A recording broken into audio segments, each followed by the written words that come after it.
आज अगर कुछ लोग अपनी जहालत और अपनी नादानी की वजह से ये समझते हैं कि उलमा दुनिया में कुछ नहीं कर सकते, तो वो अपनी समाजी एतबार से लंगड़े और लूले हैं। अपनी सोच के एतबार से वो बिल्कुल कुछ नहीं जानते, वो जाहिल हैं। इस दुनिया के अंदर जो बड़ी बड़ी तब्दीली और इनकलाब पैदा हुआ है, तो उसके पीछे हमारे उलमाए किराम का मुकम्मल हाथ है। चाहे वो जंग के मैदान हो, चाहे वो सियासी और समाजी मैदान हो। आज कुछ लोग बैठे हैं, अपने आप को तुर्रम खास समझते हैं कि हम ही मुआशरे के मालिक हैं, हम ही समाज के अंदर तब्दीली पैदा कर सकते हैं।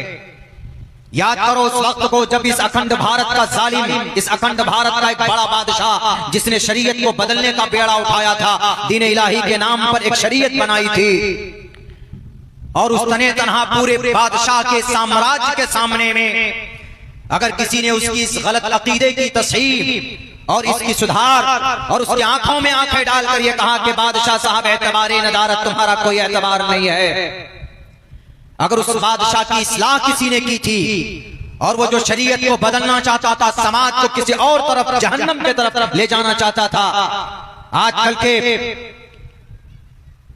मसनूई और मनगढ़ंत कहानी बनाकर समाज के सामने में अपने आप को लीडर बनाने वालों, एक आलिम दीन थे, एक मर्द मुजाहिद जिसका नाम अहमद सरहंदी रहमतुल्लाहि अलैह, और उन्होंने पूरे दीन इलाही को जमीन से उखाड़ कर फेंक दिया और फिर दीन शरीयत का वो झंडा गाड़ा कामयाबी का आज तक किसी बादशाह की जुर्रत नहीं हुई कि उस आलिम दीन के मकतूबात के जवाबात दे सके।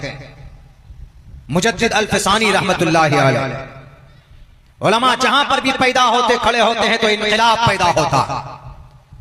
उलमा के बगैर तुम्हारी जुबान अधूरी है, उलमा के बगैर तुम्हारी जमात अधूरी है, उलमा के बगैर तुम्हारा काम अधूरा है, उलमा के बगैर तुम्हारी जिंदगी अधूरी है।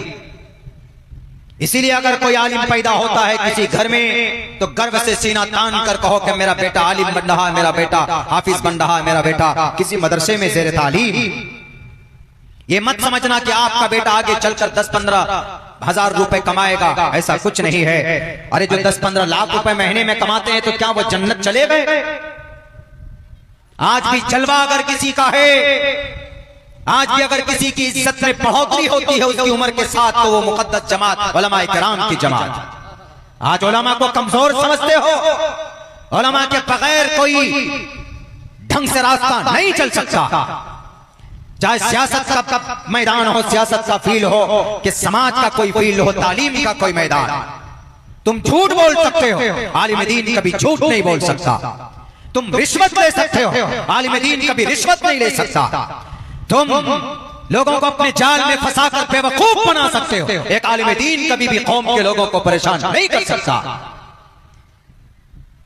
तुम क्या उलमा की अहमियत को जानो? और अल्लाह की उलमा की फजीलत तो अल्लाह अपने कुरान में पेश करता, इन्नमा यख्शल्लाह मिन इबादिल उलमा।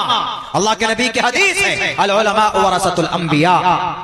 तुम डरमुंडो, दाढ़ी छील छील कर तुम कुर्सी पर बैठकर कौम को बर्बाद करते हो, तुम्हारी कोई बात नहीं मानी जाएगी।